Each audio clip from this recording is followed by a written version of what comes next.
স্টাইলের, দেখবেন নিউ স্টাইলের কেমন করে বানাবো। আমি দিয়েছি ভাজবো, ঘি দিয়েছি গরমে, ভাজবো, ঘিটা ভাজছি। আমি আজকে নিউ স্টাইলে গাজর হালুয়া বানাবো। দেখো এখানে একটু জহা চাল দিয়েছি, বানানোর পরে বুঝবে। গাজরটা হয়ে গেছে ভাজা, গাজরটা ভাজা ভাজা হয়ে যাচ্ছে। গাজরটা ভাজা হয়ে গেল, দুধটা ফুটে গেল।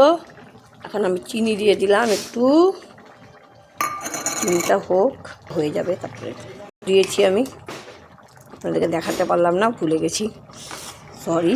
এরপর জহা চাল পেস্ট করে রেখেছিলাম এটাতে দিয়ে দেব। কারণ কেন, একটা থিকনেস ভাব আসে। দিয়ে এটাকে ভালো মতো বয়েল করবো। নেড়ে দাও যাতে নিচে চাক্কা হয়ে না যায়, ঘন হয়ে না যায়, লেগে না ধরে।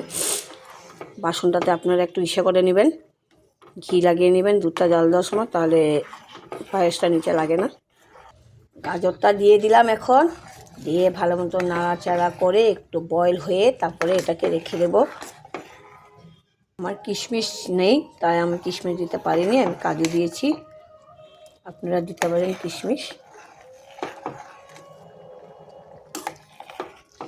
হয়ে গেছে, বাস বাস কমপ্লিট।